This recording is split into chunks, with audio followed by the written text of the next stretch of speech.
Hello everyone, আজ আমি আপনাদের জন্য একটা নতুন রেসিপি নিয়ে হাজির হয়েছি। এটা সিলেট আর ভারতের অসমের মানুষদের জন্য ভীষণই জনপ্রিয় একটি রেসিপি। এটা খেতেও সুস্বাদু আবার স্বাস্থ্যকর। তাহলে চলুন শুরু করি।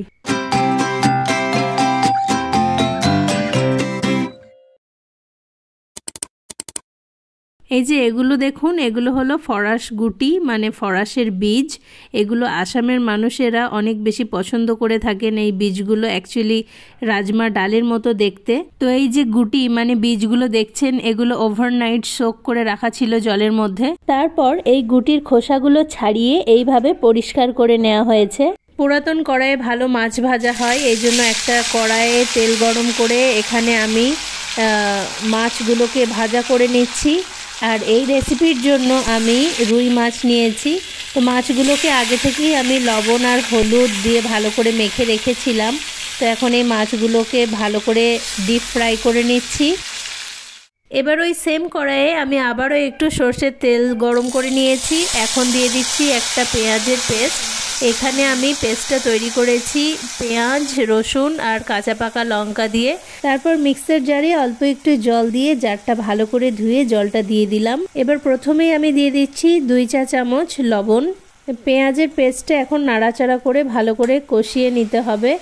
তো এই যে দেখুন, আমি ভালো করে নাড়াচাড়া করে কষিয়ে নিয়েছি। এবার আমি এর মধ্যে দিয়ে দেবো মশলা, বেসিক মশলাগুলো দিয়ে দেবো এক এক করে। তো প্রথমেই দিয়ে দিচ্ছি ছোটো চা চামচের 1 চামচ হলুদ গুঁড়ো, তারপর দিয়ে দিচ্ছি লঙ্কা গুঁড়ো, তারপর দিয়ে দিচ্ছি ধনে গুঁড়ো, আর তারপর দিয়ে দিচ্ছি জিরে গুঁড়ো। এবার এই সবগুলোকে ভালো করে কষিয়ে নিতে হবে। তো ওইদিকে মশলা কষা হতে থাক। এখন আমি টমেটো কেটে নিচ্ছি। এখানে 2টো টমেটো নিয়েছি, আর টমেটোগুলোকে এখন আমি কেটে নেব। কেটে নিয়ে এবার টমেটোগুলো দিয়ে দিচ্ছি।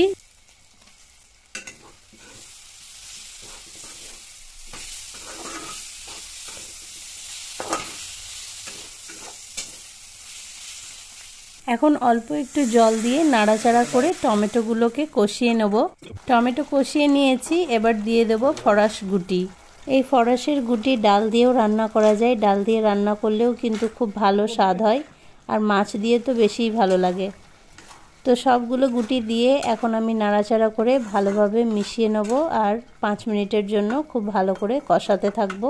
কষানো হয়ে গেছে, এখন আমি জল দিয়ে দিচ্ছি। জলের পরিমাণটা আন্দাজ মতো দিচ্ছি, একটু বেশি পরিমাণেই দিয়েছি, কারণ এই গুটিগুলো সেদ্ধ হবে, আর সেদ্ধ হওয়ার ফলে জলের পরিমাণটা অনেকটাই কমে আসবে। এবার একটা ঢাকা দিয়ে ঢেকে দিচ্ছি। 15 মিনিটের জন্য মিডিয়াম ফ্লেমে বয়েল হতে দেব। ফিরে এলাম 15 মিনিট পরে। চলুন একবার চেক করে দেখি ফরাসের গুটিগুলো সেদ্ধ হয়েছে কিনা। তো এই যে দেখুন, এগুলো তো দেখে এখনও শক্তই মনে হচ্ছে। একবার চেক করে দেখি। ওহ, গরম আছে না, গুটিগুলো এখনও শক্ত আছে। তো এগুলোকে আরও 10 মিনিটের মতো রাখবো, যাতে গুটিগুলো গলে নরম হয়ে যেতে পারে। তো ঢাকা বন্ধ করে রেখেছিলাম আরও 10 মিনিট পরে। চলুন আর একবার চেক করে দেখা যাক গুটিগুলো সফট হয়েছে কিনা।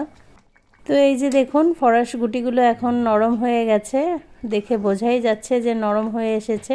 মিনিমাম 20 মিনিটের মতো ঢাকা দিয়ে রাখার ফলে কিন্তু গুটিগুলো এখন একদম নরম হয়ে গেছে। তো এবার আমি এর মধ্যে দিয়ে দেবো মাছগুলো।